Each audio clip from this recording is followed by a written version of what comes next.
Welcome to my YouTube channel डीप लिफा। आज के इस लेक्चर में हम देखने जा रहे हैं path of a charge particle in both electric and magnetic field. इससे पहले हमने क्या देखा था कि जब एक चार्ज पार्टिकल हम क्या करते थे, मूव कराते थे कहां पर, मैग्नेटिक फील्ड में, तो वहां पर कौन सा फोर्स, किस डायरेक्शन में फोर्स लगेगा वो हमने देखा था कि मैग्नेटिक जो वहां पे फोर्स है वो किस डायरेक्शन में लगेगा।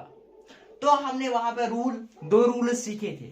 इसके अलावा हमने बहुत सारे एग्जांपल्स भी किए थे, अगर आपको याद हो तो, जहां पे हमें ये पता चला था कि मैग्नेटिक फील्ड जो फोर्स है तो वो किस डायरेक्शन में लग रहा है, ठीक है ना। तो इसके अलावा फिर हमने देखा था लॉरेंट्स फोर्स के मुताबिक, यानी Q E plus minus Q V cross B, जो मैंने आपको बताया था कि वो फोर्स जो तब लगे इस एक चार्ज पार्टिकल पे जब एक चार्ज पार्टिकल मूव कर रहा होगा electric as well as magnetic field जहां पे प्रेजेंट हो। यहां तक क्लियर। तो इसके बाद हमने केसेस देखे थे, जब पैरेलल होगा मैग्नेटिक फील्ड तब क्या होगा, जब एंटी पैरेलल होगा तब क्या होगा, जब 90 डिग्री पे होगा तब क्या होगा, जब थीटा डिग्री पे होगा, एंगल थीटा डिग्री होगा तब क्या होगा। वो हमने पिछले लेक्चर में उसकी बात की। तो आज के इस लेक्चर में तो इससे नीट में क्वेश्चन आया हुआ है 2010 में करीबन, तो आप चेक कर लेना 2010 में है शायद, कि अगर एक charge particle with the speed of v जा रहा है जिसपे electric as well as magnetic field है, तो total net force will be equal to, तो right answer will be Q plus minus Q E plus Q V cross B, ठीक है ना, जो आपको पता है।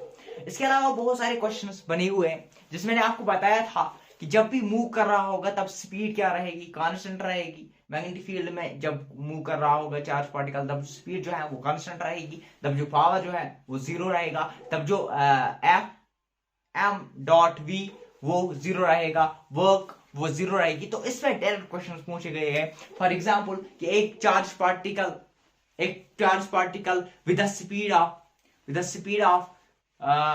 20 मीटर पर सेकंड या with the speed of v जा रहा है, ठीक है ना, इलेक्ट्रिक फील्ड में आफ्टर टाइम t, है ना।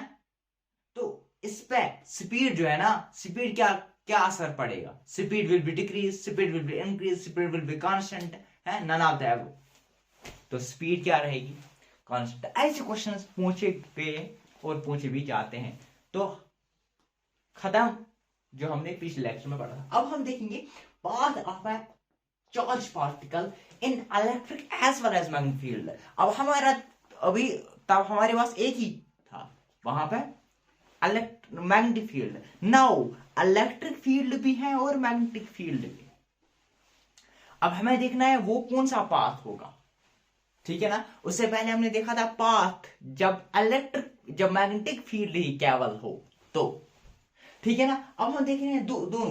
देखो अगर हम केस फर्स्ट की बात करेंगे, जब इलेक्ट्रिक फील्ड और मैग्नेटिक फील्ड आपस में पैरेलल हो, या इलेक्ट्रिक फील्ड जा रहा है, इलेक्ट्रिक फील्ड बहुत सी सवारी से जा रहा है और यहां से इसमें मैग्नेटिक फील्ड जा रहा है, और चार्ज पार्टिकल यहीं से जा रहा है, चार्ज पार्टिकल यहीं से जा रहा है, charge particle with the speed of v यहां से जा रहा है, तो ये स्ट्रेट लाइन में यहीं से जाएगा। अबे यार देखो इलेक्ट्रिकल फील्ड यहां से जा रहा है, हाँ इलेक्ट्रिकल फील्ड यहां से जा रहा है, मैग्नेटिक फील्ड यहां से जा रहा है, तो जो हमारे पास चार्ज पार्टिकल है वो क्या जाएगा, स्ट्रेट जाएगा। That means at that time F E जो है वो किसके बराबर होगा, क्यू ई के बराबर।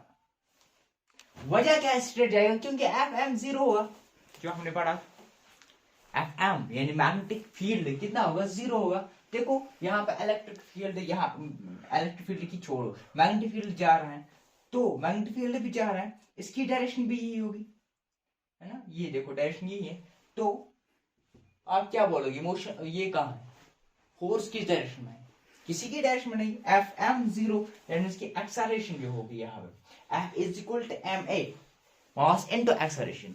तो F is equal to M A, तो A is equal to F divide by M, तो यहाँ F क्या है, F is equal to F E, केवल एक ही है, दैट इज इलेक्ट्रिकल फील्ड यहाँ पर प्रेजेंट है, that means A is equal to F E divide by M. तो वो एफ ई किसके बराबर है, क्यू ई के बराबर, दैट विल बी एम, ठीक है ना, क्यू ई अपॉन एम। तो ये जो है ना, ये जो चार्ज है ना, ये किस में जाएगा, स्ट्रेट लाइन में जाएगा, क्लियर। अब देखो v velocity of t, v is equal to v not plus at, v is equal to v not plus at। तो v is equal to v not plus a किसके बराबर है, QE, a किसके बराबर है, QE upon m into t, यह है velocity of time t। अब s देखो, s यानी कि distance cover after time t, s equal half of at square, वही है हमारे पास v not t plus half of at square, याद करिए। तो केस सेकंड देखेंगे, जब इलेक्ट्रिक एंड मैग्नेटिक फील्ड क्या होगा, परपेंडिकुलर होगा।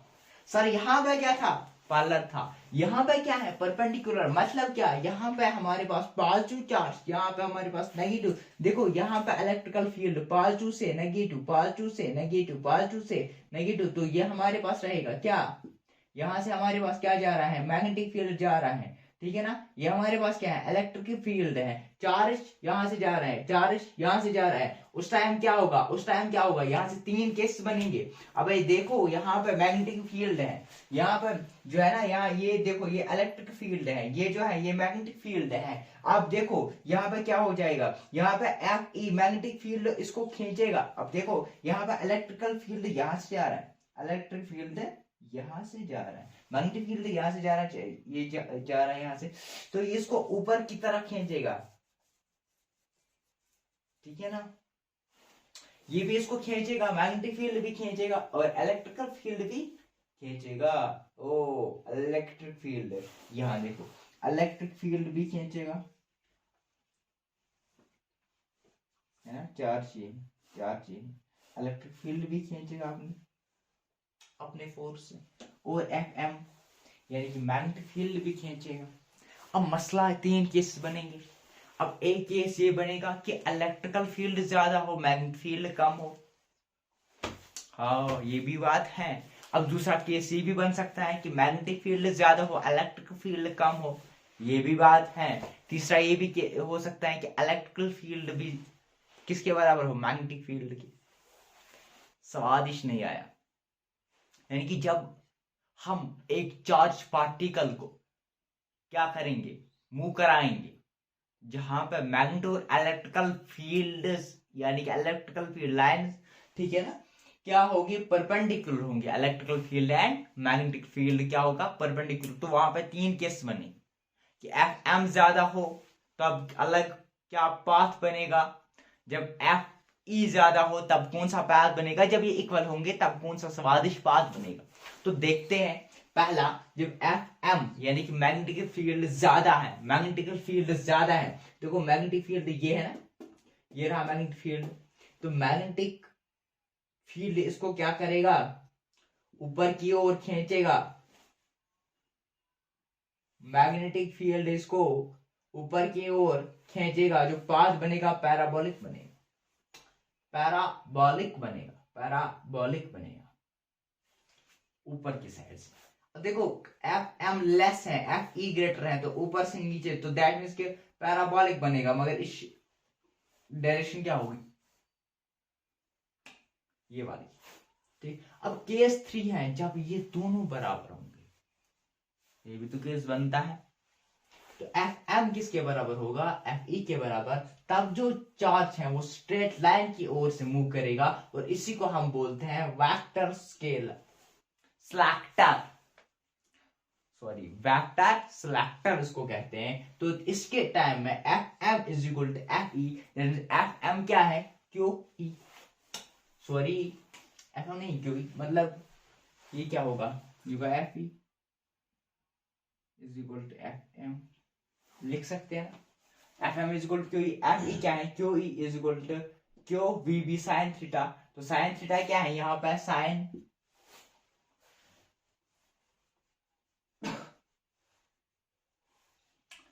तो यहां से देखो क्यू क्यू, तो E is equal to V into B, V is equal to E divide by B. देखो यहां पे जो है ना sin 90 0 परपेंडिकुलर है, sin 90 0, that means Q is equal to QVB sin 0 that is equal to 1, that means Q is equal to QVB, Q से Q गया तो E is equal to VB, E is equal to VB, V is equal to E upon B, E is an electric field, B is a magnetic field। यानी कि ये क्यों उसको हम कहते हैं वेक्टर स्लैक्टर, क्योंकि यहां से हमारे अपनी मर्जी है कि ई को चेंज करे, पी को चेंज करे, ई को ज्यादा रखो, ई को ज्यादा रखो, ये पाथ बनेगा, पैराबोला बनेगा, लेकिन ये वाला, ये को इसको रखो तो ये वाला, अपनी मर्जी। अब हम देखिए force on current carrying wire, यहां पे भी क्वेश्चन बनता है कि फोर्स क्या होगा due to the current carrying wire, तो वो होता है F is equal to I L cross B, L cross B. और जो यहाँ पे भी हमें समझ आ गया क्रॉस है, दैट मींस कि F is perpendicular to L as well as F is perpendicular to B, ये डिस्टेंस L है, तो magnitude of F is equal to I B L sin theta, where theta is an angle between L and B, L and B, angle theta between L and B, when theta is equal to 90 degree, that means the sin theta is equal to 90 degree, at that time sin theta is equal to 90 degree, that is equal to 1, that is F will be equal to I B L sin theta, यानी sin and that is equal to 1, तो F will be equal to I B L, I B L। तो जब constant क्या होगा, जब magnetic field क्या होगा, constant magnetic field होगा, तो यहाँ पे जो L होगा, यहाँ पे जो L होगा, L होगा, L होगा, L will be 0, L will be 0, L will be 0, L will be 0, जब L होगा 0, that means F will be 0, F will equal to 0, ये याद रखना, सिमेट्रिक, तो जो शेप में हमें मिलेंगे। अब हम देखते हैं force between two parallel current carrying wires, दो पैरेलल करंट कैरिंग वायर्स हैं, तो हमें देखना है इनसे जो है नेट फोर्स कितना होगा, इनसे जो है नेट फोर्स कितना होगा। अब हम देखें पहले पैरेलल वायर्स, फिर हम देखेंगे एंटी पैरेलल वायर्स। देखो पैरेलल वायर्स की हम बात करें तो पैरेलल वायर्स में करंट ये जा रहा है, तो करंट अब यार करंट ये जा रहा है, तो करंट ये जा रहा है, तो पहली बात ये है कि यहां से हमें देखना है मैग्नेटिक, ये करंट जा रहा है तो हमें मैग्नेटिक फील्ड देखना है, तो इसकी वजह से मैग्नेटिक फील्ड जो होगा वो अंदर होगा। देखो यहां से हमने इस थंब को रखा, curl the fingers and we will get magnetic, that means कि यहां पे जो मैग्नेटिक फील्ड होगा वो क्या होगा, वो अंदर होगा, दैट विल बी, वो क्या होगा, वो अंदर होगा। This F21 force on second coil due to first, क्योंकि इसकी वजह से यहाँ पे मैग्नेटिक फील्ड होगा, है ना, इसकी वजह से यहाँ पे मैग्नेटिक फील्ड हो, इसकी वजह से यहाँ पे मैग्नेटिक फील्ड, बात आई समझ, दैट्स I1 दैट्स I2, इसकी वजह से मैग्नेटिक फील्ड होगा, कितना होगा F12, और किस साइड होगा, अंदर। अब यहाँ पे देखो करंट यू जा रहा है, करंट यू जा रहा है, करंट यू जा रहा, तो मैग्नेटिक फील्ड बाहर आएगा, है ना, यहाँ देखो मैग्नेटिक फील्ड यहां से अंदर जा रहा है, अब यहां से तो अंदर जा, अंदर तो नहीं रहेगा ना, अब यार बाहर तो आना है ना, तो यहां से देखो बाहर आ रहा है, यहां से देखो बाहर आ रहा है। अब यार समझ नहीं आया, देखो ये करंट कैरिंग वायर है, ये भी करंट कैरिंग वायर है, यहां से देखो, यहां से ये डायरेक्शन है, तो मैंने कर्ल किया तो अंदर मैग्नेटिक फील्ड अंदर है, मैग्नेटिक फील्ड अंदर है। अब यहाँ पे देखो मैग्नेटिक फील्ड तो अंदर है, लेकिन हमें यहाँ पे देखना है, हमें यहाँ पे देखना है इसकी वजह से जो मैग्नेटिक फील्ड बनेगा, इसकी वजह से यहाँ देखो ये तो यहां से क्या आएगा, बाहर आएगा, दैट मींस कि यहाँ पे तो फोर्स जो होगा, यहाँ पे जो फोर्स होगा वो अट्रैक्ट, यहाँ पे जो करंट होगा वो लाइक करंट होगा, यहाँ पे जो करंट होगा वो अनलाइक करंट होगा, यानी कि यहाँ की अबे यार समझ नहीं आया, समझ आया? आया। तो यहाँ जो है ना, यहाँ पे जो करंट है वो अट्रैक्शन वाला करंट है। अट्रैक्शन क्यों? यहाँ पे अनलाइक करंट है। यहाँ पे क्या है? अलाइक करंट है, सॉरी, यहाँ पे अनलाइक करंट। देखो यहाँ पे अंदर जा रहा है तो यहाँ पे बाहर आ रहा है, यहाँ पे अंदर जा रहा है तो यहाँ पे बाहर आ रहा है। That's I1, that's I2। तो B1 जो है magnetic field due to B1 that will be equal to mu not I upon 2 pi D. आया समझ? यहाँ से अंदर जाएगा, यहाँ से F12 यानी कि फोर्स ड्यू टू 2 अपॉन 1, ठीक है ना। F21 force upon 2 due to 1, ठीक। B1 is equal to mu naught I upon 2 pi d, तो mu2 is equal to mu naught I 2 upon 2 pi d। यहाँ तक क्लियर? ये नेट है, तो F12 ये दोनों के लिए। अब हम देखेंगे यहाँ की हम बात करेंगे भाई, ठीक है ना। यहाँ पे ये पहले हम समझेंगे, फिर मैं बताऊंगा यहाँ पे क्या होता है। यहाँ रिपल्सिव फोर्स है, तो वजह क्या है? ये अट्रैक्टिव इसलिए है क्योंकि यहां से करंट अंदर जा रहा है और यहां से करंट बाहर आ रहा है, ठीक है ना। इक्वल है मैग्नीट्यूड में, लेकिन अपोजिट है डायरेक्शन, है ना। इक्वल मैग्नीट्यूड में लेकिन डायरेक्शन में क्या है? अपोजिट है, ठीक है ना। तो F12 force on first due to second will be B2 ideal, तो that will be equal to mu naught I2, देखो mu naught I2 upon 2 pi d into ideal यानी कि I1 dl। तो I see F21 will be equal to IBL, है ना। IBL यानी कि IBL या BIL, जो आपकी मर्जी, mu naught I1 upon 2 pi d into ideal, ठीक है ना। तो सेम बट डायरेक्शन क्या होगा? Same in direction. यहाँ पे जो है वो होगा सेम इन डायरेक्शन, यहाँ क्या होगा? Opposite direction. तो टोटल यानी कि फोर्स पर unit length will be equal to F21 F12 upon dl, F21 upon dl, that will be equal to mu not I1 I2 upon 2 pi. तो यहाँ पे देखते हैं, देख यहाँ पे क्या होगा? Same in direction, direction same होगा। समझ नहीं आया सर? यहाँ पे देखो मैग्नेटिक फील्ड यहाँ है, मैग्नेटिक फील्ड यहाँ है, यहाँ पे करंट कैरी वायर जो है एंटी पार्लर है, यहाँ पे पार्लर है, तो मैग्नेटिक फील्ड जो है ना, मैग्नेटिक फील्ड जो डायरेक्शन होगी ना वो अपोजिट होगी। इसकी वजह से मैग्नेटिक फील्ड अंदर जाएगा, इसकी वजह से मैग्नेटिक फील्ड बाहर आएगा, इसकी वजह से देखो मैग्नेटिक फील्ड अंदर जा रहा है, ये करंट कैरी वायर है तो मैग्नेटिक फील्ड अंदर जा रहा है, ठीक है ना। इसकी वजह से देखो, इसकी वजह से देखो, इसकी वजह से यहां से नहीं देखना है, क्यों? अब वायर जो है ना, वायर जो है ना इस डायरेक्शन में है, तो इस डायरेक्शन में देखना है, अंदर जा रहा है। यहाँ पर दोनों में देखो, दोनों में देखो, दोनों में अंदर जा रहा है करंट। फोर्स जो यहाँ पे है इसकी वजह से F12 F2 ये नेट फोर्स है, लेकिन करंट की जो डायरेक्शन होगी वो यहाँ पे क्या होगी? सेम होगी। यानी कि जो इसकी वजह से करंट की डायरेक्शन होगी वो भी बाहर होगी, इसकी वजह से अंदर होगी, इसकी वजह से भी जो करंट की डायरेक्शन होगी वो भी अंदर होगी, वो भी अंदर होगी। यहां तक समझ आ गया? ये था क्या?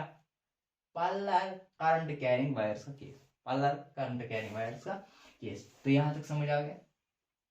होप आपको ये लेक्चर पसंद आ गया होगा, तो बने रहे हमारे यूट्यूब चैनल के साथ सिद्धि प्लेटफॉर्म अगले लेक्चर में।